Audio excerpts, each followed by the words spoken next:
Have you ever found yourself running from the very thing you're desperate for? That moment when someone looks at you with genuine care in their eyes and something inside you panics? I see you.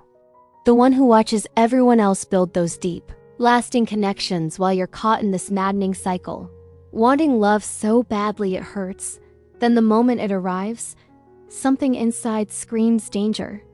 And before you know it, you found a reason to walk away. Again. Maybe it was that person who texted you the morning every day until you started taking hours to respond, creating distance until they stopped trying. Or that relationship where everything felt different, safe even, until they got too close, and suddenly you discovered incompatibilities you couldn't ignore. What's wrong with me?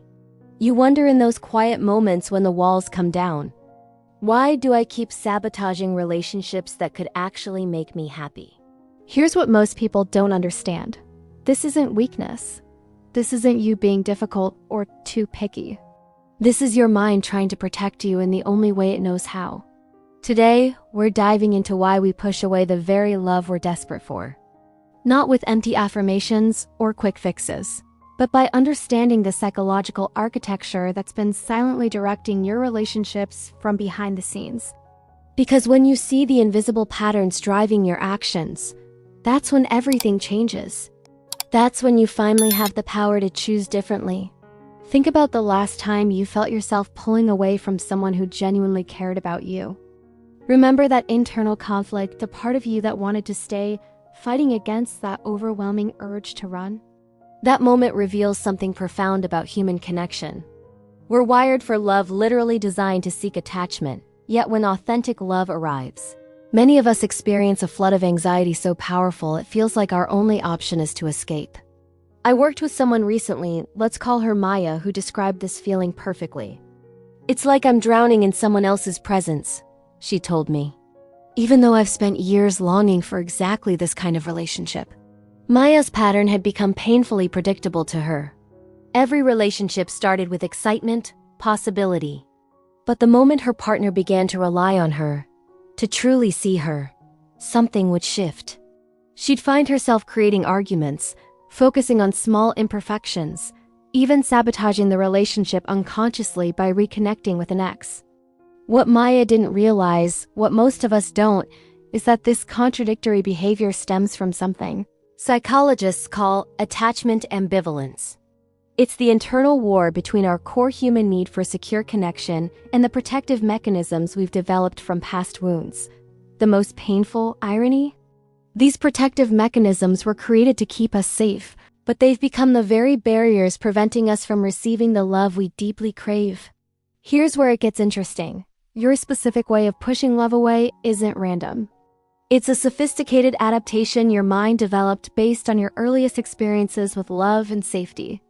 Those moments when you felt rejected, abandoned, or somehow too much for the people you depended on. And this is crucial to understand. These patterns developed long before you had the conscious awareness to choose them. They were survival strategies, brilliant ones. Actually, that helped you navigate relationships that felt dangerous or unreliable. The question becomes, what happens when these once protective patterns outlive their usefulness? There are three primary ways we push away love, each with its own internal logic and protective purpose. As I describe them, notice which one resonates most deeply with you. That awareness alone can be transformative. The first pattern is what I call the fault finder. When love comes close, the fault finder suddenly develops tunnel vision for flaws. Maybe you recognize yourself here, the way you'll meet someone wonderful, feel that initial connection, but then become hyper-aware of everything that's wrong with them. Their laugh gets on your nerves. Their career aspirations seem insufficient. The way they load the dishwasher becomes evidence they're not the one. What's actually happening is far more complex than simple pickiness. Your mind is searching, sometimes desperately, for reasons to maintain emotional distance. Because somewhere deep down, a part of you believes that fully investing in this connection will lead to pain. I can't stop finding problems with every person I date, a client once told me. It's like I have this internal checklist no one can possibly meet. The truth? That checklist isn't about finding the perfect partner. It's about finding perfect safety. It's your mind saying, If I can find what's wrong with them first, I won't be blindsided by rejection later. The second pattern is the intensity regulator. This is the person who pulls away the moment the relationship gains emotional momentum. You might relate if you've ever found yourself growing cold when someone expresses deeper feelings, or if you create chaos when things feel too secure. I remember working with James, who described his pattern with painful clarity. The moment I feel someone really cares about me, I start finding reasons to stay late at work. I pick fights over nothing. Sometimes I even flirt with other people, not because I want to, but because something in me needs to dial down the intensity. What's happening here is fascinating. When love becomes too real, it triggers an ancient fear response.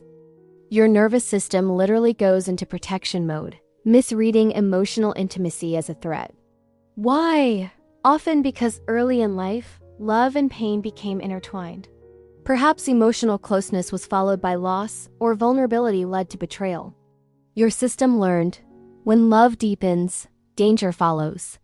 The third pattern, perhaps the most challenging to recognize in ourselves, is the self-saboteur. This is where you allow in, but then unconsciously orchestrate its departure. Maybe you become needier than is natural for you, testing their limits until they break. Or you might make impulsive decisions that damage the relationship's foundation, like betraying trust or creating unnecessary ultimatums.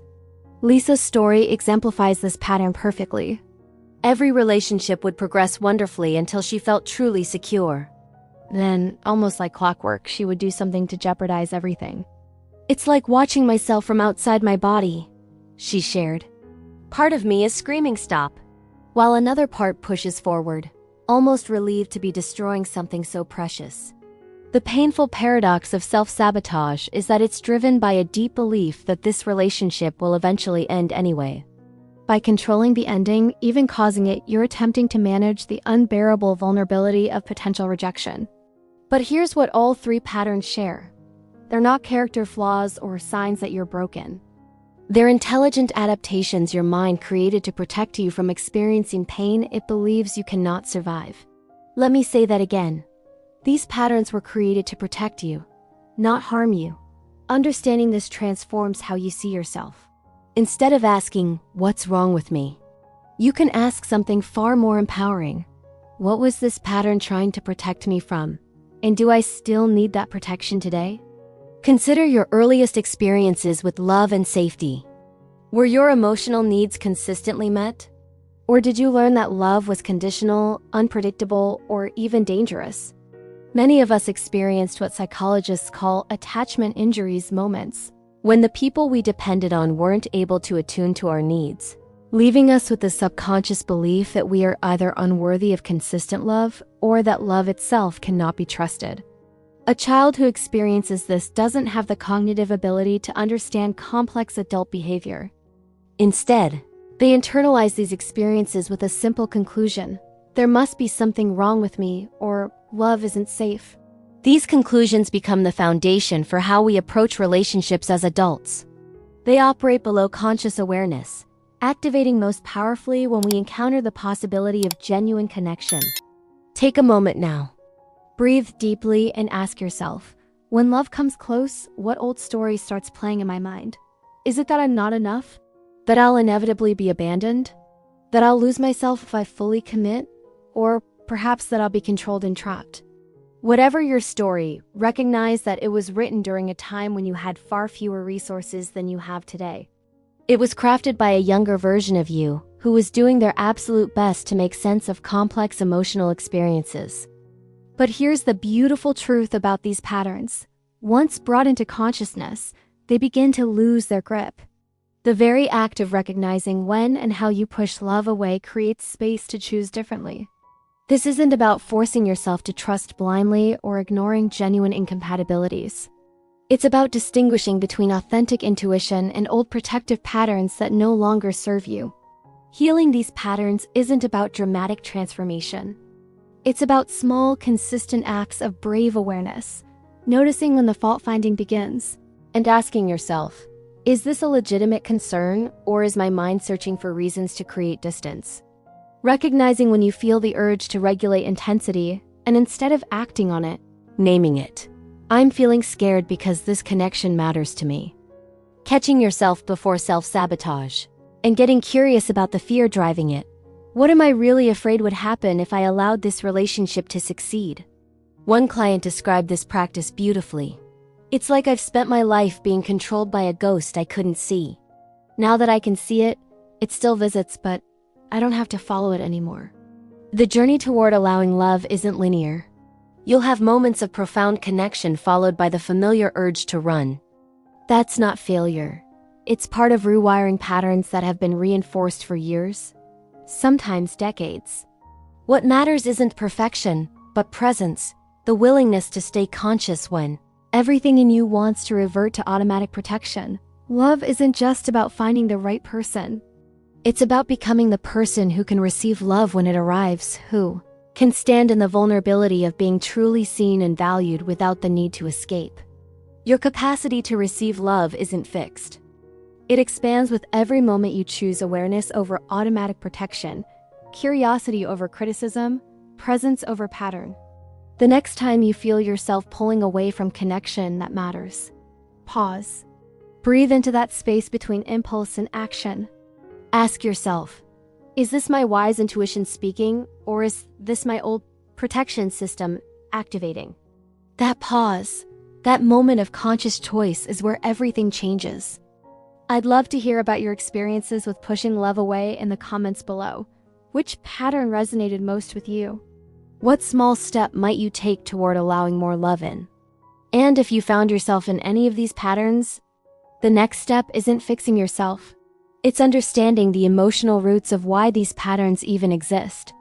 In the next video, we go deeper. We talk about the moment someone triggers something so strong in you that you think they're the problem, when in fact, they're the mirror.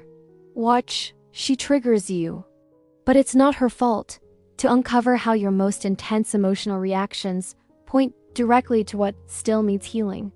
You're not broken. You're being invited to heal at the source.